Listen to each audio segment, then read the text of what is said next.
මිනිස්සු ඉස්සරලා මහන්නේ ගාන කීයද කියලා. අපි බුද්ධ ශ්‍රාවකයෝ මේ බණ කියන්න පටන් අරගෙන දැන් අවුරුදු 10ක් විතර. බුද්ධ පුත්‍රයෙක් විදිහට ඕන තරම් බස්වල ගිහිල්ලා බණ කියලා තියෙනවා. කාට පිං සිද්ධ වෙන්නද? අම්මටයි තාත්තටයි පිං සිද්ධ වෙන්න. අම්මගේ තාත්තගේ ලේධාඩිය කඳුළු කිරිවල ණය ගෙවන්ට වෙන්නේ කොහොමද? ධර්මයෙන් කුසලයෙන් විතරයි. කවදාවත් මේ ජීවිතේ දහස් ගාණක් මිනිස්සුන්ට බණ කියලා ඇති. එක රුපියලක්වත් අරගෙන නෙමෙයි. මිනිස්සු ඔය වඳින අත් දෙකෙන්මයි බෙල්ල මිරිකන්නේ. කම්පාවෙන්ට නරකයි. අර මතකද පොඩි කාලේ අහලත් ඇති. එක පොකුණක් තියෙනවා වතුර හිඳිච්ච. පොකුණේ ඉබ්බොත් ඉන්නවා, මාළුත් ඉන්නවා, කොක්කුත් ඉන්නවනේ. වතුර හිඳුනට පස්සේ ඉබ්බෙක් ඇවිල්ලා කොක්කුන්ට මොකක්ද කියන්නේ? කොකෝ වතුර තියෙන තැනකට ගිහින් දාපන්. කොකා කියනවා ගිහින් දාන්න. ගමන ඉවර වෙනකන් කට අරින්න එපා. මේක හොඳ පණිවිඩයක්. කට වහගන්න තරමට ප්‍රශ්න අඩු නැද්ද? කවදා හරි හොඳ හාමුදුරු කෙනෙක් ගෙනල්ලා හොඳ බණක් අහන්න. එතකම් මම මේ කියන ටික පිළිපදින්න. කොක්කු දෙන්න කෝටුවක් අරගෙන දෙපැත්තෙන් හපා ගන්න. ඉබ්බට කියනවා මැත්තෙන් හපා ගනි. උඩින් යනවා. හැතැම්මක් විතර යනකොට යට හිටපු මිනිස්සු වගේ ඉබ්බට ඔච්චම් කරනවා. ඉබ්බෙක් උඩින් යනවා කියලා. අපිට කොච්චර ඔච්චම් කරලා තියෙනවද මිනිස්සු? මෙහෙම දේශනා කරන්න හේතුව මිනිස්සු හරි කුහකයි. එහෙම නැනේ. මිනිස්සු හරි ඊර්ෂ්‍යයි. මිනිස්සු කැමති නෑ පින්නතුනේ අපේ දරුවෙක් විභාගයකින්වත් පාස් වෙනවට කැමති නෑ. හරියට පද හදනවා. ඔය ඇත්තන්ගේ පැතිවල එහෙම නැතුව ඇති. මම කියන්නේ බොහෝ පැතිවල එහෙමයි. මිනිස්සු හරියට ගතු කියනවා. සමහර විට මේ අම්මලාට මතක් වෙනවත් ඇති අපේ ගමේ අහවලා වාගේ කියලා. මිනිස්සු එහෙමයි. මිනිස්සු කවදාවත් සතුටු නෑ අපිට හරියනවට. හරි කැමති වරදිනවා නම්. ඉබ්බටත් ඕක උනේ. ඉබ්බා යනකොට මිනිස්සු ඔච්චම් කරා. ඉබ්බා මොකද කරේ? අර මිනිස්සුන්ට බැන්න. බනිනකොට ඉබ්බා වැටිලා මැරුණා. අපි මොකද කරන්නේ? කියමු බලන්න. ඔය ජීවිතේ කේන්ති ගියා නම් කවදා හරි කේන්ති ගියේ. පින්නතුනි මම මේ හරි කරුණාවෙන් දේශනා කරන්නේ. එක වචනයක්වත් අහක නම් දාන්න එපා. එක වචනයක්වත් අපත යවන්න එපා. මේ පින්නතුන් ජීවිතේ කේන්ති ගත්තා නම් කේන්ති ගත්තේ කවුරු හින්දාද? කවදාවත් මේ අම්මලාට තාත්තලාට ගෙදර දවල්ට බත් කාලා ඉඳගෙන ඉන්නකොට ඔය කේන්ති ගිහින් තියනවද? නිකන් ඉන්නකොට නෑ. ඉබ්බට කේන්ති ගියේ කවුරු හින්දාද? කොහෙවත් යන මිනිස්සු ඉන්න. අපිට ගේන්ති කියන්නේ ඇයි? කොහෙවත් යන මිනිස්සු ඉන්න. විනාශ වෙන්නේ කවුද?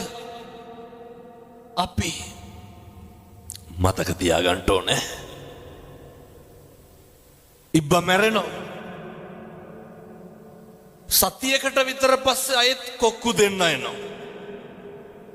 තව ඉබ්බෙක් ඉඳලා කියනවා කොකෝ වතුර තියෙන තැනකට ගිහින් දාපන්. කොක්කු දෙන්න මොකද ඉබ්බට කියන්නේ? කවදාවත් ආයේ ඉබ්බෝ ට්‍රාන්ස්පෝර්ට් කරන්නේ ඇයි? ඉබ්බන්ගේ කටවල් හොඳ නැහැ. 1000ක් පොරොන්දු ගිවිස්සනවා මොකේද? පොරොන්දු වෙනවා කොකෝ කට අරින්නේ නැහැ ගිහින් දාපන්. අයත් පරණ විදිහට කෝටුවක් අරගෙන දෙපැත්තෙන් හපාගෙන යනවා. හැතැම්ම 2ක් විතර යන්න ඇති. අයත්තර යට හිටපු මිනිස්සු ඔච්චම් කරනවා ඉබ්බෙක් කුඩි යනවා කියලා. අර ඉබ්බද කට ඇරි නෑ. අර කෝටුව තව ටිකක් හයියෙන් හපාගත්තා. දැන් පාඩුවේ යනවා. අපිත් ඔහොම තමයි. අපි ඉවසනවද කරන්නේ කල් මරනවද කරන්නේ? අපි කියන්නේ ඔය පස්සේ බලා ගන්නම්කෝ. පස්සේ බලන්න යන්න එපා. මෙහෙම ටිකක් ඉන්නම් කියලා කියනව නේද? ජීවිතේ පුරුදු වෙන්න කල් මරනවට වඩා ඉවසන්න. මේක ටිකක් ඉවර වෙනකන්වත් මීටර් 500ක් විතර ඉබ්බ ගියා. අටවත් ඇරියේ නැහැ. දැන් ඉබ්බට ඉන්න බෑ. ඇයි? කොක්කු කිව්වේ නෑනේ උඹ හරි හොඳයි කියලා. බැරිම තැන ඉබ්බ අහනවා කොක්කුන්ගෙන් යාළුවනේ මං හොඳයි නේද කියලා. ඒ කොකාට මොකද ඉබ්බට මොකද වෙන්නේ? වැටිලා මැරෙනවා. පුරුදු වෙමු. ජීවිතේ මිනිස්සු ප්‍රශංසා කරන කටින්මයි නින්දා කරන්න. අපිට හොඳ නොකියපු කවුරුවත් බැනලා තියෙනවද? සැලෙන්න එපා. කම්පා වෙනවා කියන්නේ මොකක්ද? හෙල්ලෙනවා. චලනය වෙනවනේ. හෙල්ලෙන්න එපා. සේලෝ යතා ඒක ඝනෝ වාතේන සමීරති. එවං නින්දා ප්‍රශංසාසු න සමිච්ඡන්ති පණ්ඩිතා. පර්වතයක් වගේ බණින එක කාගේ වැඩක්ද? ඒක අනුන්ගේ වැඩක් නේ. මොකටද අපි කුලප්පු වෙන්නේ? අපි කවදාවත් මේ අම්මලා තාත්තලා ඔය කටින් කුණු හරපයක් කිව්වනම් කිව්වේ අපිට දානුන්ටද? අපි අපිට කුණු හරපෙන් බැන ගන්නවද? කාටද කුණු හරපෙන් බණි? මේ පැත්තේ උදවිය නම් තම තමන්ට බැන ගන්නවත් දන්නේ මං කියන්නේ මේ. එවන්ෙක් පැතිවල එහෙම නැහැ. හැබැයි පව් පිරෙන්නේ කාටද? අපිටනේ පව් පිරෙන්නේ. මොකටද දැන් අනුන්ට බැනලා අපි පව් පුරවගන්නේ? ඕක නවත්තන්න. බණින එක නවත්තන්න. කුණු හරප්ප කියන එක නවත්තන්න. මොකද නින්දාවයි ප්‍රශංසාවයි ඔය දෙකම එකට තියෙන එකක්. මිනිස්සු සියදිවි නසා ගන්නේයි පුරුද්දක් නෑ අටලෝ දහමේ කම්පා නොවී ඉඳලා. ජීවිතේ දැන් ඉඳන් අදිෂ්ඨාන කරගන්න මේක මම කරන යෝජනාවක්. කවදාවත් මගේ අම්මේ තාත්තේ කිසිම කෙනෙක් ගැන ප්‍රතිරූපණම් ගොඩනගන්න එපා. ඇයි ප්‍රතිරූප කියන ඒවා කඩාගෙන වැටෙනවා. නැද්ද ජීවිතේ හම්බුනේ ඔය මං ඒ කියන විදිහටම කියන්නද? අපේ අම්මලා කියනව නේද ඔය අපි හොඳයි කියලා හිතාගෙන හිටපු එවුම්මයි. එහෙම නැද්ද? හිතාගන්න බැරි නම් ඔය ඇත්තන්ගේ පවුල ගැන හිතන්නකෝ. හොඳට හිටපු මිනිස්සු නේද? කවදා හරි වින කරන්න. අපි උදව් කරපු උදවිය නෙමෙයිද? අපෙන් යපිච්ච පිරිස නෙමෙයිද? පුරුදු වෙන්න. මොකේටද? හෙල්ලෙන්න එපා. උදව් කරන එක අපේ යුතුයකම. බුදුවරු අපිට උගන්වලා තියෙන්නේ අපේ තියෙන සත්පුරුෂකම දෙන්න. ඇල්ලතර වීදුරුවක දෙයක්වත් බලාපොරොත්තු නම් වෙන්න එපා. ප්‍රතිරූප ගොඩනගාගෙන බලාපොරොත්තු වුණාම දුක අඩුයිද වැඩිද? මොකටද ප්‍රතිරූප? මිනිස්සු වෙනස් වෙනවා. දැන් ඔය මේ පැතිවල තියෙනවද ඔය නැන්දම්ම ලේලි ගස්ටනේ? නැතු ඇති මම හිතන්නේ. ඒක නම් හරි උද්‍යෝගයෙන් කිව්වෙත් තියනවා කියලා. කියපු හින්දම කියන්න. ඔය මේ අම්මලා ඔකට භාජනය වෙලා ඇතිනේ. නැන්දම්මගේ පීඩනයට හසු වෙලා දැන් අපි ඒක ආපහු දෙනවා කාටද? අපේ ලේලිට. අය මේ නැන්දම්මලා කියන જાතිය කොහෙන්වත් එනවයි. නැන්දම්මත් එක කලයක කවුද? ලේලියක්. මේ තාත්තා හරි උමනාවෙන් කියනවා එක. ලේලියක්. ගෙනාපු අලුත අර කියනවා නේද අලුත ගෙනාපු මනමාලි වහලෙත් ගොම ගන්නවා කියලා. ගෙනාපු අලුත සතිය ඉන්නවා උපරිම. ඊට පස්සේ අපේ අම්මලාට බෑ මොකක් දරන්නද? දරන්න බෑ. පුදුම ඊර්ෂ්‍යාවක් තියෙනවා.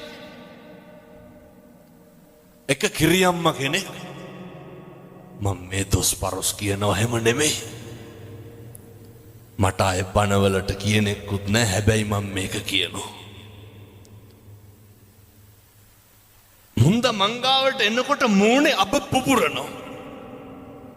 ඒ කියන්නේ කේන්තිය. මම බැලුවා මෙච්චර මොකද? වෙවුලා කියනවා. මම ඒ කියපු විදිහටම කිය. මගේ අශිෂ්ටකම කියලා හැම දොස් කියන්න එපා හොඳේ. කියපු විදිහේ ඉතින් කියන්න නම් ඕනේ නෑ. ඔය ඇත්තෝ කියන විදිහමයි. හාමුදුරුවනේ අරකිත් එක්ක බෑ කිව්වා. කාත් එක්කද? බලන්නකො කතා කරන විදිහ. ඒ කියපු විදිහට මම හිතුවේ බණ පටන් අරගෙන විනාඩි 30ක් ගියා. තව පටන් ගන්නත් බැරි වුණා මට. ඒ කියපු විදිහට මම හිතුවේ තඩි ගහලවත් ඇති කියලා ලේලි. මං ඇහුවා ඇයි කිරියම්මා?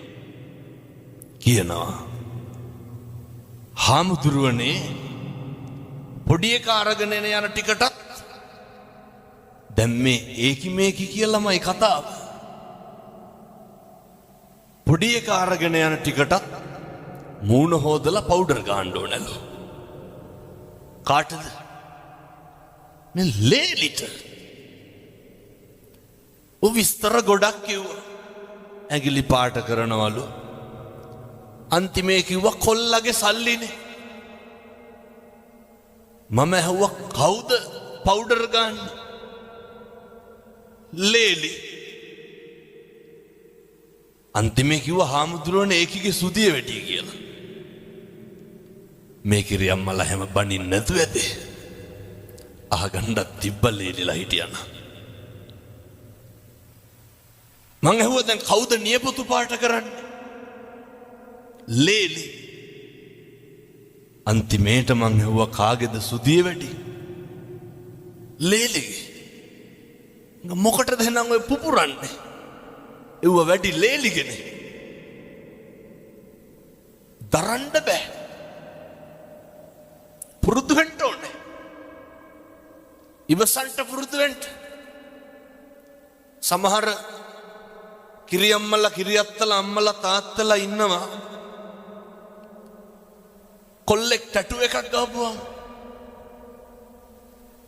ගෑනු ළමේ ටැටු එකක් ගහපුවා. මේ ලෝකේ නැති කතන්දර කියනවනේ. මං ඒ දෙයියගේ නම නම් කියන්නේ. එක දෙයියෙක් ඉන්නවා මායම් වෙනකොට හොඳට බොනවා. දොහොත් දීලා වඳිනවා. අර බොනේ කාට වඳිනවා ටැටු ගහපු කොල්ලට පයින්නවා. පුරුදු වෙන්න. ප්‍රතිරූප ගොඩ නගන්න එපා කවුරුවත් පිළිබඳ. හේතුව ඒවා කඩාගෙන වැටෙනවා. ජීවිතේ ගෙවල් දොරවල් වල ඉන්නකොට අනේකා ඉවසන්න. ඔක පුරුදු වෙන්න. හෙට ඉඳන් ඔක පුරුදු වෙමු. එක වචනයක්වත් කියන්න එපා කාගේවත් හිතක් රිදෙන්න. ඊළඟට දුක සැප උගන්නනවනේ. ජීවිතේ කාලයක් තියෙනවා. අපේ බුදුහාමුදුරු අනේ පිට සිටුතුමාගෙන් බිම්බිසාර රජුරුවන්ගෙන් විශාකාවගෙන් කොසල් රජුරුවන්ගෙන් මැණික් අල්ලපු කුටිවල වැඩ හිටියේනේ. එහෙමනේ. අවසානයේ වේරංජාවේ වැස්වසුවට පස්සේ යවහල් වළඳන්න උනේ නැත්. මේවා හරි. රකින්නේ දුක සැප ලෝකේ එති යති පෙරලිනේ. මේක සමබර වෙන්න ඕනේ. කම්පා වෙන්න නරකයි දුක් වෙනවා කියලා. බුදුරු දුක් වුණාද? නැහැ. සමහර අම්මලා තාත්තලා කියනවා මෙතන කවුරුවත් නම් එහෙම කියන්නේ නැතුව ඇති. ඔය මෙරිලවත් යනවා නම් කියලා කියන්නේ නැද්ද? හදිස්සි නම් මට කියන්න. ඔච්චර මැරෙන්න ආස නම් මිරික ගන්න උන 6 විනාඩියක් විතර. අතාරිනවා. කිව්වට හරි බයයි. කවුද මැරෙන්න බය නැත්තේ? එහෙනම් මොකටද ඔය කියලා කම්පා වෙන්නේ? දරා ගන්න පුරුදු වෙන්න. ඒකට මේ ධර්මයක් තියෙන්නේ. අපි දරාගෙන ඉන්නේ මොකෙන්ද? ධර්මයෙන්. දුක් විඳින අපිට සැප විඳින්න වෙයි. සැප විඳින අපිට දුක් විඳින්න වෙයි. ජීවිතේ දවසක් එනවා මරණානුස්සති කමඨහං දේශනාවේ බුදුහාමුදුරුවෝ උගන්වනවා. ඔය මේ ඉඳගෙන ඉන්න විදිහට නෙමෙයි සමහර විට හෙට ඉන්න වෙන්නේ. ඒ හින්දා දරා ගන්න පුරුදු වෙන්න. අර මතකද දැන් අවුරුදු 2ක් විතර ඇති දක්ෂ ව්‍යාපාරිකයෙක් තාත්තා කෙනෙක් කෝටි ගාණක බිස්නස් එකකට එළියට බැස්සා. බහිනකොට ගෙදර හිටපු පොඩි එකා ගල් කැටයක් අරගෙන කාර් එකේ අතුල්ලනවා. තාත්තා ඩිකිය ඇරලා ඩිකියට දැම්මේ බ්‍රීෆ් කේස් එක. ඩිකිය තිබ්බා වීල් බ්‍රෂ් එක. පොඩි එකා ගල් කැටෙන් අතුල්ලනවා කාර් එක. කේන්තිය කොච්චර ආවද කියනවනම් අර වීල් බ්‍රෂ් එක අරගෙන කොල්ලට ගැහුවා. දමලා ගැහුවා. පොඩි එකා කරන සමහරක් දේවල් දිහා බලලා සතුටු වෙලා නැද්ද තාත්තලා? එහෙමනේ. ප්‍රතිරූප ගොඩ නගන්න එපා. මේ වචනේ නම් කියන්න පුළුවන් පැය 4ක් විතර. මේවා හරි මධ්‍යස්ථ වෙන්න. දුකක් ඇති වෙනවා නම් පින්නතුනේ, ප්‍රශ්නයක් ඇති වෙනවා නම් මැදිහත් නොවීමේ නිසා නෙමෙයිද? අර පොඩි එකා මොකක්ද අර කාර් එකේ ඇඳලා තිබ්බේ? කොල්ලා ගල් කැටයක් අරගෙන කාර් එකේ ලියලා තිබ්බා. මම මගේ තාත්තට ගොඩක් ආදරෙයි කියලා.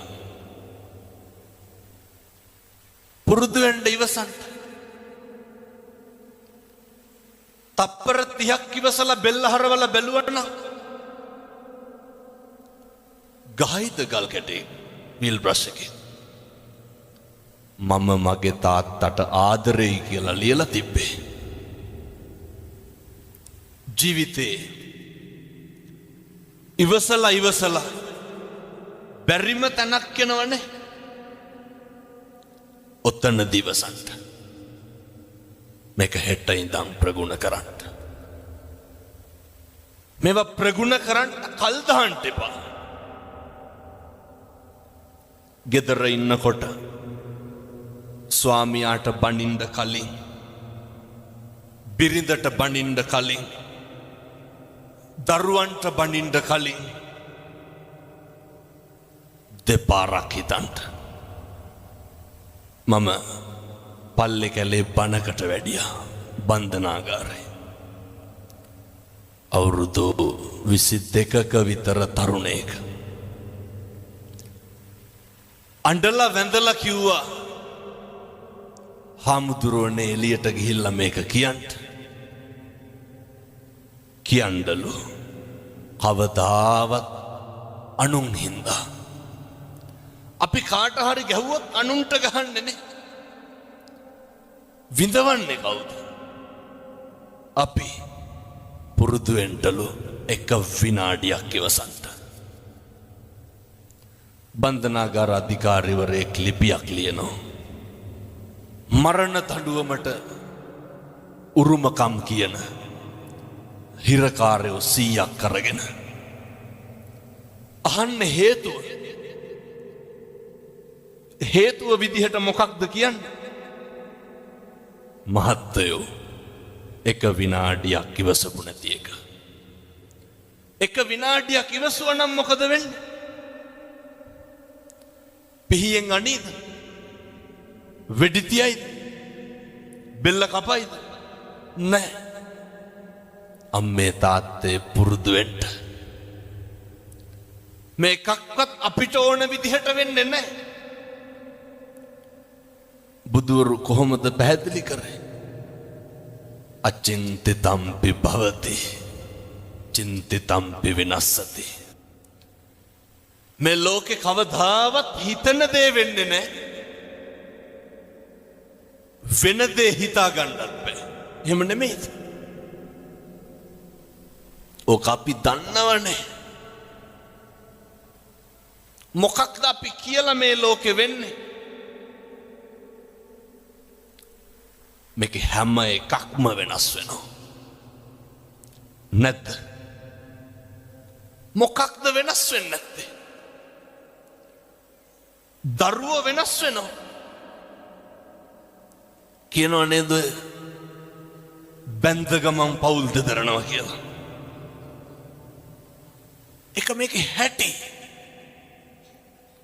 මේ ලෝකේ හැම එකක්ම වෙනස් වෙනවා නම්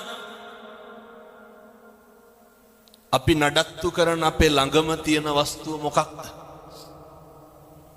අපේ ඇඟ, අපේ ශරීරය නේ. මේ කෙස් ටික වෙනස් වෙන්නේ නැද්ද? මම මේ කියන්නේ බාහිරයේ පැත්තකින් තියලා අපිට ඕන විදිහට ඕක තියාගන්න පුළුවන්. කවුද ඇමරිකාවේ පොප් ගායකයා අවුරුදු 100කට විතර වැඩියෙන් ඉන්න හිටියේ? Michael Jackson. මොනවාද ජැක්සන්ට තිබ්බ අඩුපාඩු? අපිට දැන් මොකක් හරි වුණොත් හික් අඩුවටනේ උපරිම යන්න තියෙන්නේ. අය මොකෝ දැන් නව ලෝකෙට යන්නේ. ඔය තියෙන එක දාගෙන යනවා. මයිකල් ජැක්සන්ට මොනවාද නොතිබ්බේ? ඇඟේ හැම කොටසක්ම ගබඩා කරලා තිබ්බනේ. දක්ෂ පක්ෂකම් තියෙන වෛද්‍යවරු 24 පැය සූදානම්ෙන් හිටියා. මරුනේ නැත්. අපි ගැන කවර කතාද? කොරෝනා තිබ්බනේ නේ. මහරජා මරුනේ නැත්. මොකද සල්ලි නැතුවද? මංගල සමරවීර මහත්තයා දඩබ්බර සල්ලිකාරයෝ මරුනේ නැත්. ගම්වල අපිට තිබ්බේ දෙතුන් පාර හොදපු මාස්ක් එක විතරයි. කම්මං දල්හං කින්ති කරෝමි. කර්මය දැඩි වුණාම හැම එකක්ම මේක වෙනස් වෙනවා. මතක තියාගන්න. තල්ල කඩි කාලා මිනිස්සු මැරෙනවා, නයි කාලා බේරෙනවා. එහෙමයි. අපේ කියලා අපි තියාගෙන හිටපු අපේ මේ ශරීරය මේකේ දවසක් එනවා. අර බුදුහාමුදුරුවෝ ගන්නන්නේ මගේ නිකන් ටැග්ලයින් එක වගේ තියෙන්නේ අත්තාහි අත්තනෝ නත්ති. හරි සනාතනයි. අපේ අතින් අපිට වතුර ටිකක් බොන්න බැරි දවසක් එනවා. එහෙම නෙමෙයිද? මොනවාද වෙනස් වෙන්නේ නැත්තේ? දරුවෝ වෙනස් වෙනවා. බිරිඳ වෙනස් වෙනවා. පෙම්වතා වෙනස් වෙනවා.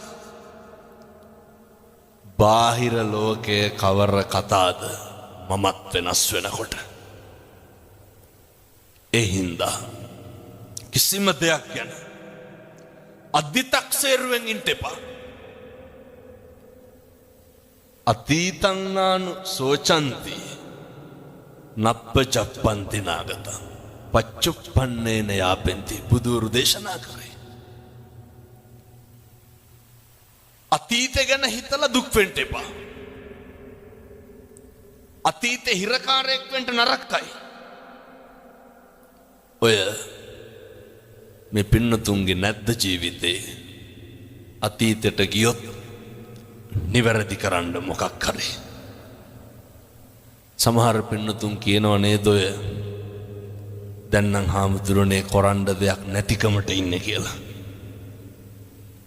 දරුවෝ හින්දා ඉන්නේ කියලා කියන්නේ අම්මලා සේරම ඔළුව වනනවා.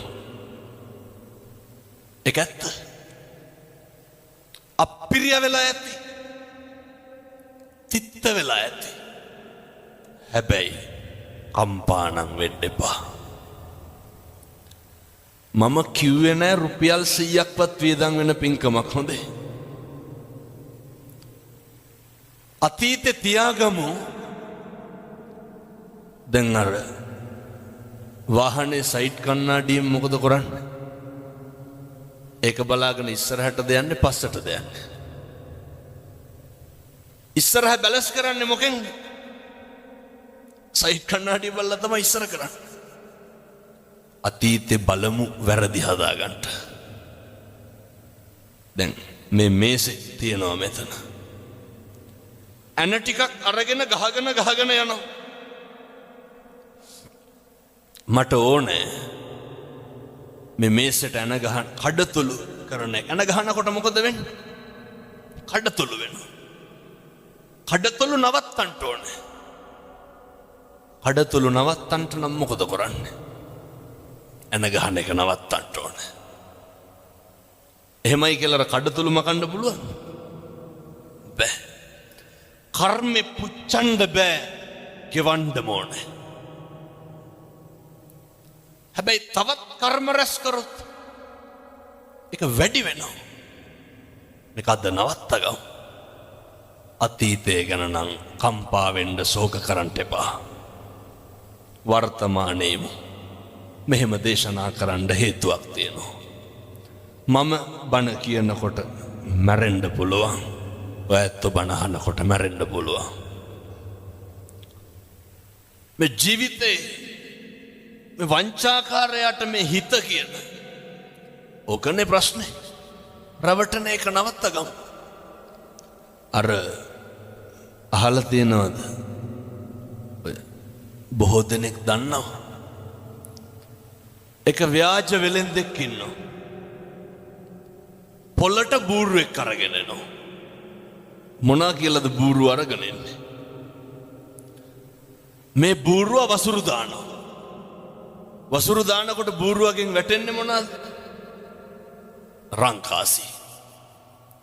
ව්‍යාජ පශ්චාත් භාගයක් හදාගෙන ඇවිල්ලා තමයි දැන් පොලේ තියාගෙන විකුණනවා. අර ව්‍යාජ රංකාසි වැටෙනවා වසුරු දානකොට. එක වෙලෙන්දෙක් වැඩි මිලට ගන්නවා. ඇයි ඒ? මම මේ අපි ගැන කියන්නේ. වැඩි මිලට ගන්නවා. අරගෙන ඇයි දැන් මේ බූරුව රංකාසි වසුරු දානවා? අපේ අම්මලා තාත්තලා හොඳට අහගන්න ඕනේ. අපි බූරුව නම් ගන්නෙ නෑ. ගෙදර අරගෙන ගිහිල්ලා දැන් බලාගෙන ඉන්නවා බූරුව වසුරු දානකම්. වසුරු දානවා රංකාසි නෑ. අය බූරුව රංකාසි වසුරු දානයි. ගියා පහුවදාම විකුණපු වෙලෙන්දයි ගෙදරට. යනකොට ගෙදර හිටියේ නෑ. බිරිඳ කියනවා මුදලාලි ගෙදර නෑ. පණිවිඩේ යවන්නම් ටිකක් ඉන්න. එහෙම කියලා ගෙදර හිටපු බල්ලට ගැහුවා. ගහලා කිව්වා මහත්තයා එක් කරගෙන වරෙන් කියලා. බල්ලා ගහනකොට දුවනවනේ බල්ලෝ. ඉතින් හොරතල් වෙන්නේ නෑ. ඒ විදිහෙම බල්ලෙක් එක්ක අර ව්‍යාජ වෙලෙන්ද ආවා. ඇවිල්ලා දැන් අර බූරුව සල්ලි වල ගත්ත මනුස්සයට පුදුමේ මොකක්ද? මේ පණිවිඩ කියන බල්ලෝ ඉන්නවා. දැන් අර යකාට බූරුව අමතක වුණා. දැන් මොකේටද පොර කන්නේ? අපිමයි. දැන් පොර කනවා බල්ලා ගන්න. හැරිලා බැලුවොත් නරකද අතීතේ. එකපාරක් මදිද රැවටුණා මේ හිත කියන වංචාකාරයා. බල්ලා සල්ලි වලට අරගෙන යනවා ගෙදර. ගිහින් දීලා බිරිඳට කියනවා මං ඒ කියන විදිහටම කියන්නද? තමුසෙයා එන්න ඕනේ නැහැ මං හොයන්න. බල්ලට ගහලා පණිවිඩය කියනවා. බිරිඳ පහුවදා මොකද කරේ? ඌමනාවකට බල්ලට ගහලා පණිවිඩ. බල්ලු පණිවිඩ කියන බල්ලා දිව්ව යන්න. දැන් පහදන්න බෑ. පහුවදා 25ක් 30ක් විතර ආවා. ගෙදර ගියා මුදලාලිගේ. ඒත් අර ව්‍යාජ වෙලෙන්ද ගෙදර නැහැ. ඊට පස්සේ ටිකකින් ආවා. ආපු ගමන් ව්‍යාජ වෙලෙන්ද බිරිඳගෙන් අහනවා ඇයි මේ මිනිස්සුන්ට සංග්‍රහ කරේ නැත්තේ? අර මිනිස්සු ආවේ දැන් වෙලෙන්ද උස්සගෙන යන්නේ මරන්න.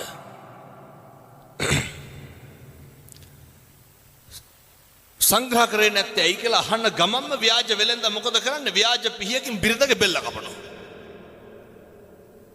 ව්‍යාජයි හොඳේ. අර ගෑනිත් වැටෙනවා.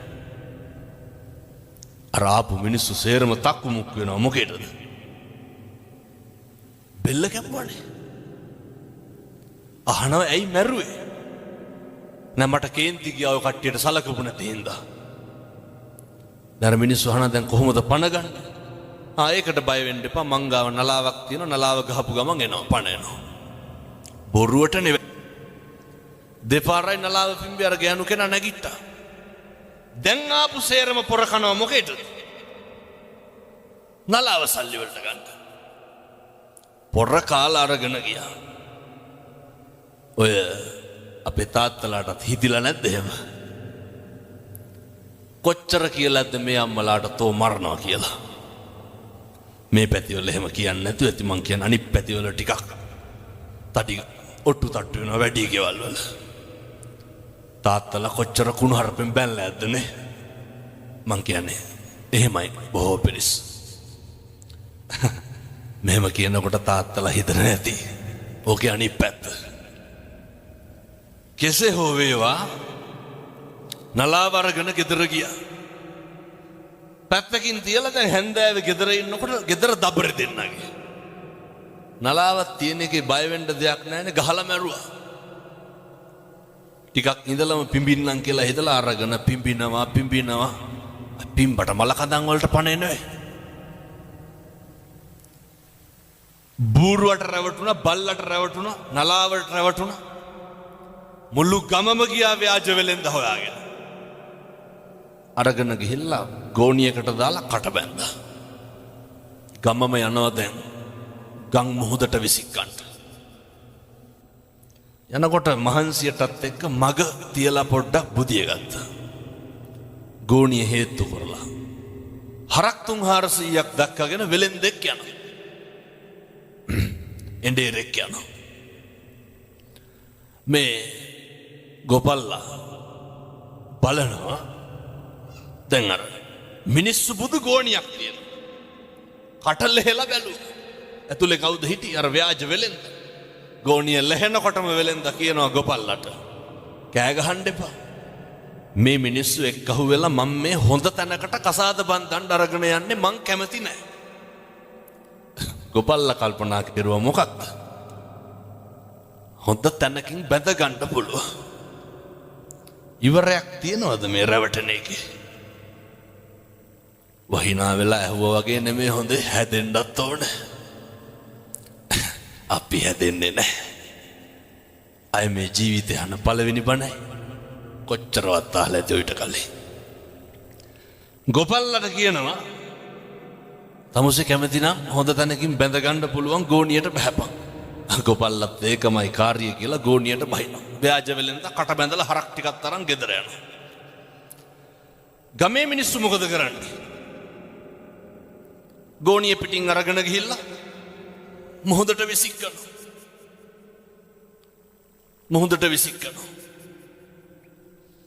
මුහුදට විසිකලා පහු ගමට එනකොට මෙන්න අර ව්‍යාජ වෙලෙන්ද ඉන්නව හරක් 300ක් එක ගෙදර. ගමේ මිනිස්සුන්ට පුදුමේ. ගමේ මිනිස්සු අහනවා දැන් මුහුදට දාලා අපි කොහොමද දැන් මේ ගෙදර ඉන්නේ? ව්‍යාජ වෙලෙන්ද කට උල් කරලා කියනවා ඔයාලා මාව මුහුදට විසික්කා. මේ ශ්‍රියාකාන්තාව වැඩියා. මං වඩා ගත්තා. හරක් 300ක් එක ගොඩින් තිබ්බා. දැන් ගමේ උන් පොර කනවා මොකේද? ශ්‍රියාකාන්තාවගෙන් හරක් ගන්න. අහනවා ව්‍යාජ වෙලෙන්දගෙන් අපිටත් බැරිද අරන් ගන්න? ලැජ්ජ නැති හැටි. වෙලෙන්ද මොකද කියන්නේ? පුළුවන්. මුළු ගමම බස්සනවා ගෝණි වලට. කට බැඳලා ගිහිල්ලා මොහොතට දානවා. ඉතුරුනේ කවුද? ව්‍යාජ වෙලෙන්ද විතරයි. කවුද මේ ව්‍යාජ වෙලෙන්ද?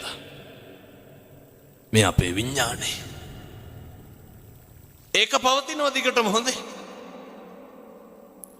මේක හැම තැනටම යනවා. අඩු වැඩි වශයෙන් අපි මොකද කරන්නේ? විනාශ වෙන කම්ම රැවටෙනවා. ඉවරයක් තියනවද?